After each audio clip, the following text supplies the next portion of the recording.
say from this point forward can be held against you. All right. In the court of Twitter. Right. Yes. All right. At The Hague. All right. So let's get started. We've got a few of you joining us. I'm sure a couple more will roll in for sure. Probably seen or heard of some of Microsoft's recent announcements about Viva. We'd like to talk about that. We'd like to get some questions and insights from you and share what we've seen so far. So it's as with all of our Asks and Praxis stuff, Julie is out today, enjoying some time away, but we're going to approach these from our individual point of view. We each bring something a little bit different to the table. So the follow up on Viva, first we're going to do an overview, kind of what is Viva, why Viva. Then we'll talk through the 4 components of Viva, and then as usual, a pool of resources, more than usual this week, of things that you can drill down and double click and kind of drill deeper into some of the topics we'll talk about today, because we try to keep it to a tight 30, right? So we had a lively prep conversation around what is Viva, and Mark, do you mind if I pre-frame it before we give it to you? Have it, take it away. So some of us on this call who will remain nameless are sometimes cynical about product marketing decisions that Microsoft makes, and we hear a lot from because we've seen a lot, right? We've been around doing it, and we hear a lot from our clients that Microsoft tends to deliver a set of tools, or as I sometimes call it, a pile of lumber, right? And the boards are really straight, and it's good hardwood and everything else, but it's just lumber, and it requires a lot of construction to make it into a house, a structure, et cetera. So I think with Viva, Microsoft has tried to say, this is a solution. Like there are component parts to it, right? And they live in different places, they do different things, but when you bring them all together, it represents, I won't say a comprehensive solution, but a much broader solution than you would get from just the pieces parts in their respective place. So we'll drill down more into that, but these are the four main components of Viva, and we'll go through each in turn. Mark, anything you want to add to this? No, I mean, I think on some level your lumber analogy is a fair one here as well. I mean, to me, these look like 4 separate types of lumber that can possibly be built into a structure. For me, the fastening bits are a little bit less clear, and I think that will probably become more clear as these things become more robust and more defined. It was clearly a marketing announcement with technology to follow behind it. The one thing that's available right now is Topics, so we'll talk more about that and actually show you a little bit. The other things are gonna sort of come in behind and expand on the concept that they have announced, as opposed to sort of being something at the moment. Cool, and it's timely, right? As we're a year into the pandemic and all that's brought with us, the way that people have worked has fundamentally changed in a lot of places. So people are finding it harder to stay connected to colleagues, finding it harder to find expertise around the organization, finding it harder to take care of themselves and establish good boundaries between work and non-work. So packaging these together, again, a really nice marketing stroke of packaging these into an employee experience solution. Right. And again, Mark, you're right, though, Mark. The connective tissue is going to be later. I think, by adding that to the picture, okay, great. They're all grouped under employee experience. Yep. Well, I would argue that there are a lot of other things, even on the Microsoft 365 platform, that are part of an employee experience. So I think all of us are going to, be watching to see how this gels. So let's talk a little bit about what employee experience means, because it's kind of one of those, it feels like a pretty fuzzy term for some of us. Emily, do you want to take us through this? Sure. So it is the sum of all interactions an employee has with their employer. So think of this as your physical environment where you're working, tools and technologies they provide. And the third component, which I think Microsoft has been really clear about, is how an employer demonstrates its commitment to the health and success of the employees. So this is really based off of the structure and culture of your company overall. Now, typically when we're talking about things like user experience, we're talking about user experience as a part of a larger circle, which is the customer experience. And customer experience is one organization reaching out to external customers. So think of employee experience as that customer experience for your internal employees. So it's the same concept, just facing inwards instead of outwards. Which is why we asked the UX person to present this piece, correct? Exactly. Yeah. And one interesting thing is we were discussing this earlier, and Mark was talking about his, what is this? Is this a pandemic thing? The employee experience piece is interesting because, like Emily said, it's part of a bigger picture. And then Mark was asking, is Viva a pandemic thing? And I don't think that it is, but my counter back was you can't put anything out right now and have it not have that. You couldn't put anything out with the label of we're improving employee experience without it having some shadow of that over it. So I don't know that that was the intent of this, because we all know how long it takes Microsoft to come out with products, and I don't mean that derisively. So it's not like they thought about this 3 months ago.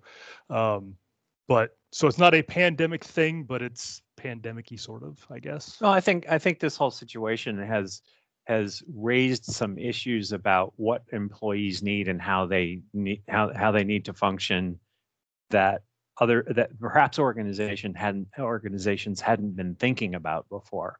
I mean, some people worked from home before. Some people were not necessarily near the headquarters before.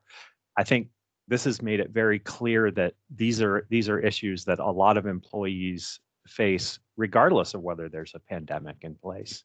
So, I think we all agree that the notion is the right one. Employees are important to an organization. So how can we support them and make them more effective and aware? I think a lot of this is about communication and awareness of what is going on in the organization and how they can function at a higher level. Cool. Let's dive in and talk topics. So we took a look at topics ourselves. We actually, like I said, this is the only one of the 4 pillars here that is available today. The day they announced Viva, Topics became available as a subscription product. So we've seen this before because it was part of the whole Project Cortex concept, which has been around for a couple of Ignites. Is that fair? I think it was Ignite 2019. They first announced it in 2020. We heard more about it.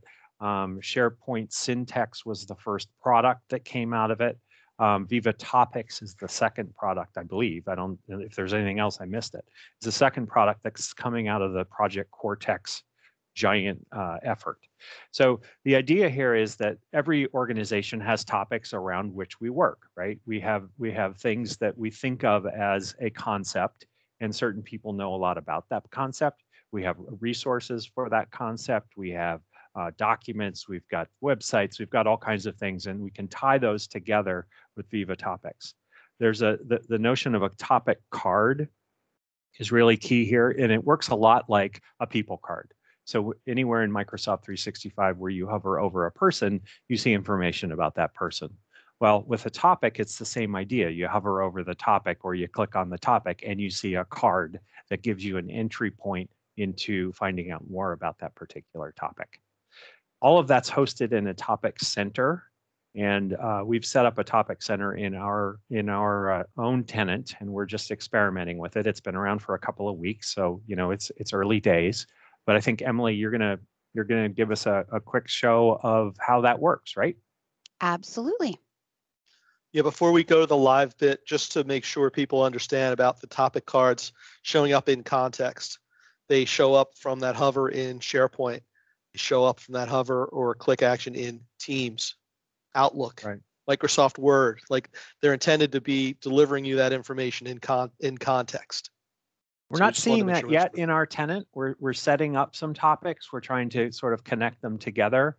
I don't think Emily and Mike and I are the ones who've been sort of looking into this. I don't think we've seen any evidence in SharePoint or in Teams yet of the topic sort of bubbling through, but that should be next. Yeah. The other thing I wanted to mention is not all of us as in practice are licensed for this, and I'm one that is not by my own choosing. So if somebody set this up in your environment and you go here, you get this weird page, like it's just the Chrome. It's just like the headers at the top and the links, but there's nothing on the page. So if you end up with that weird experience, it's likely a licensing thing. You don't get. Well, actually, I bought the subscription and I set it all up, and I was getting that for a while. So I think it's also, it's very early days for this as a product. So it's got some bugs, and we see some really strange behavior. So we're all bearing with it. So Emily, carry on. So you'll see where I am right now is in the topic center site collection. You can name these to something else. And across the nav, we haven't really changed anything. So this is truly the out-of-the-box experience plus some topics that we added in. So as an example of what a topic page looks like, we made one for statement of work. So as a consulting company, this is something that we write all the time for our clients. And maybe we refer to them a couple of different ways. So I will call out, I had to manually set this one up. As a 6-person company, we didn't have a lot of recommendations that were fully relevant to us just yet. So we'll update you as we continue on this journey if that changes as we start building our own topics a bit more. So in addition to the alternate names, we have a description. We can pin specific people who we feel are leads in our organization on this. And then we also pinned some specific files here and sites. We can also relate it to another topic, and here's our first glance at one of those topic cards.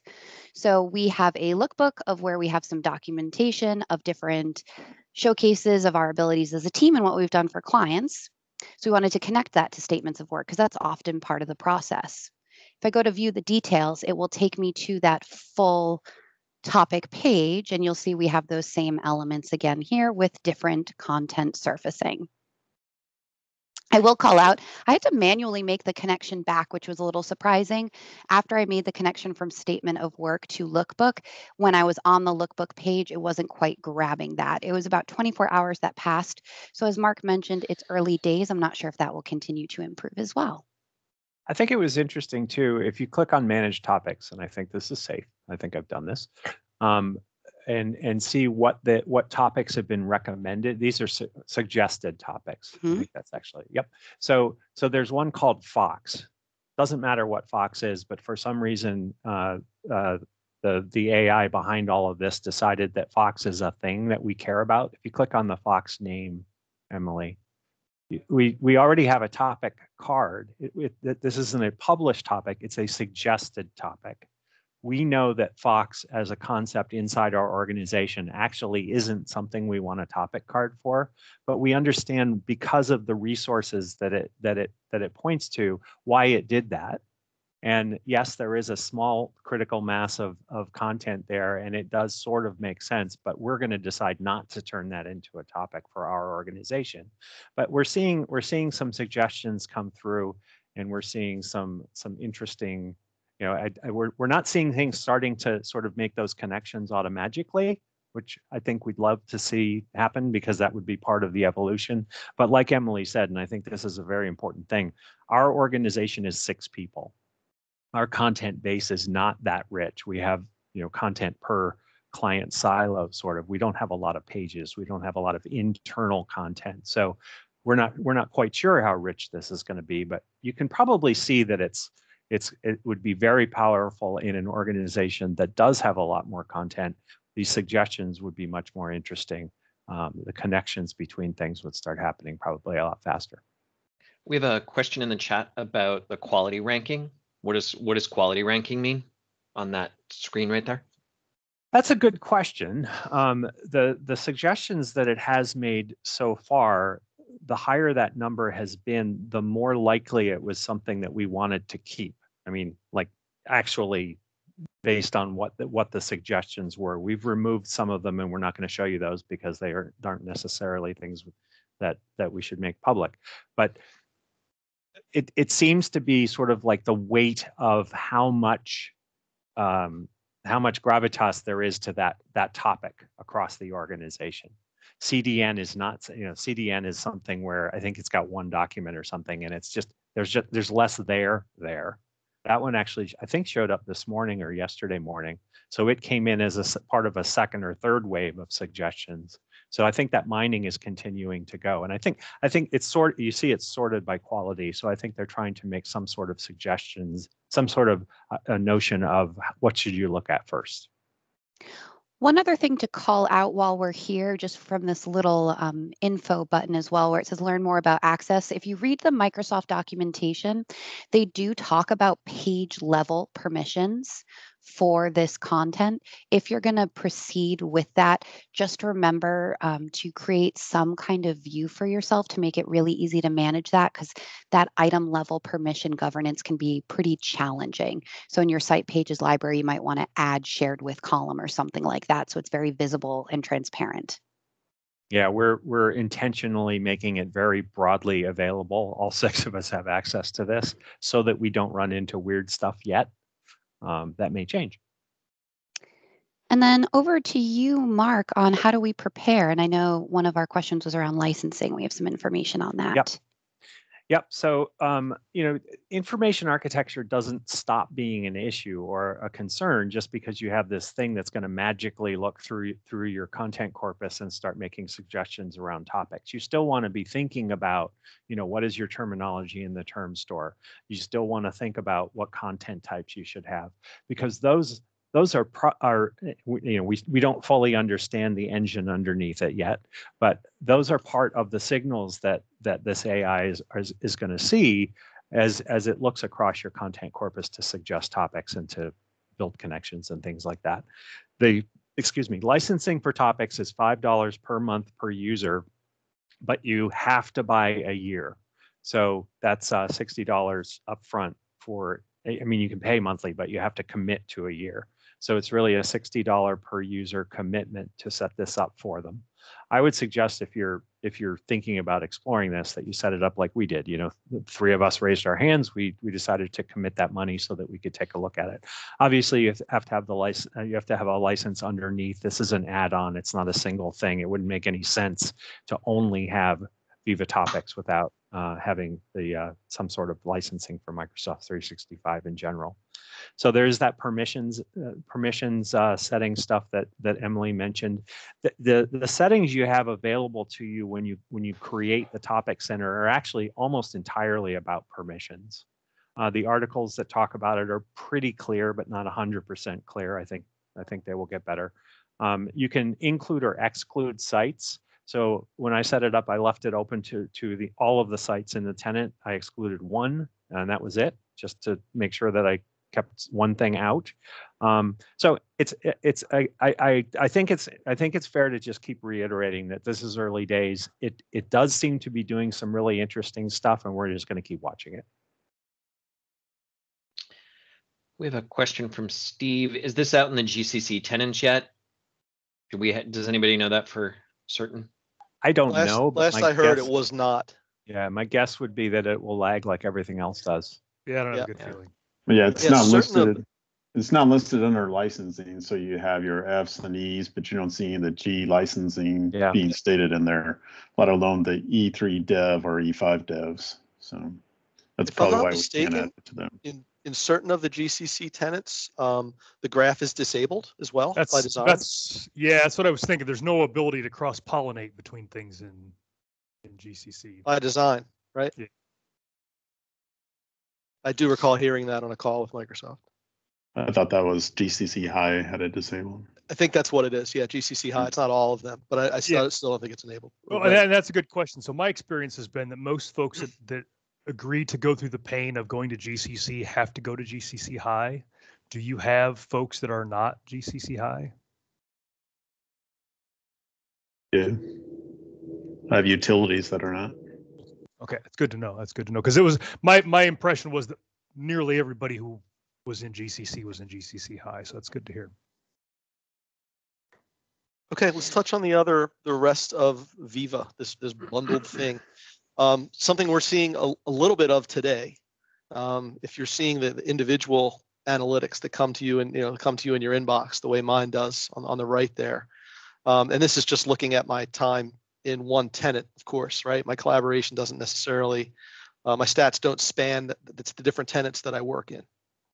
But Insights has really two main components, right? And the objective here, the thinking behind it is give employees insight into their own work habits and help them optimize their engagement, their focus, and their collaboration. That is everything from getting access to these statistics for myself to getting coaching from Microsoft. It looks like you're scattered into too little chunks of time, or your working days have extended beyond what's healthy.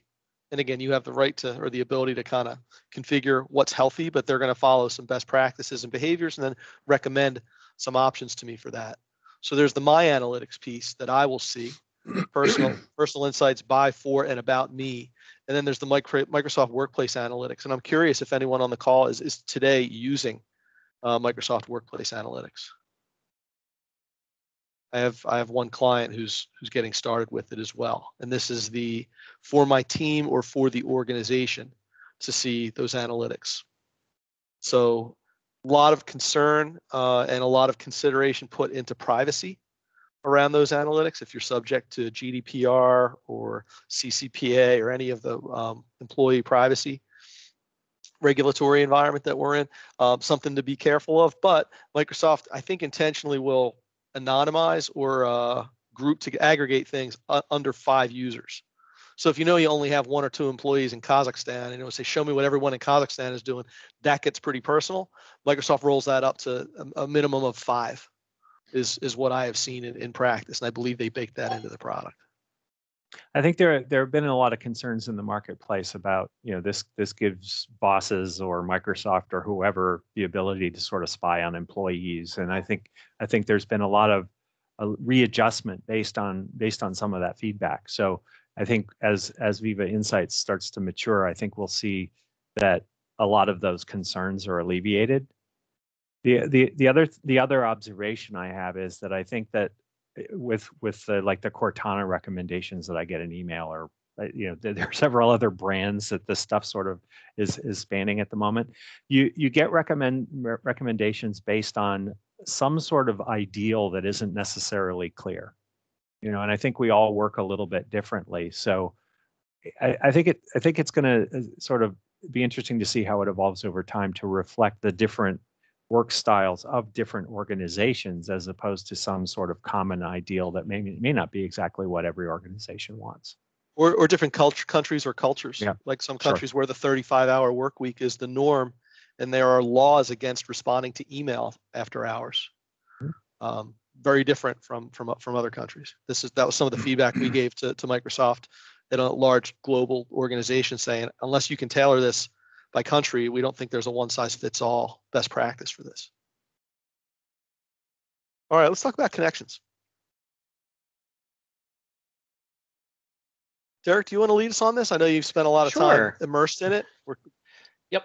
Yeah, so I've taken a look at this, and this is really sort of bringing us back to that concept of a task-based intranet, and trying to bring the ideas around those tasks front of mind and like right there front and center. They're also taking into account that these days, especially, and this is more of one of those, pandemic related items where people are living in teams more often. This is going to be starting as a Teams app that can, that's going to be put in on the sidebar on Teams. And it's going to bring together, you can sort of see in the animation right there, a series of cards where they're going to be a bunch of pre-baked cards that you can help get some of that employee wellness stuff, as well as, holidays and stuff like that. But then they're also building on an extensibility model that you'd be able to build other pieces in there as well. So as this says, there's a feed, there's a dashboard, there's additional resources. It's also going to be, it's taking a mobile first approach. So if you happen to be using the Teams app on your phone, you'll get the same experience, whether you're looking at it on your desktop, your phone, or what have you.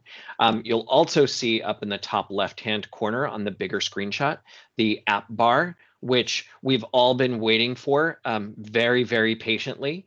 That is supposed to roll out, I think, in the next couple of weeks. So I would venture to see that we're going to start seeing it in our first release tenants starting next week with Ignite. I think things to think about, global navigation. Emily, do you want to talk about that one, or are you talking about customization here?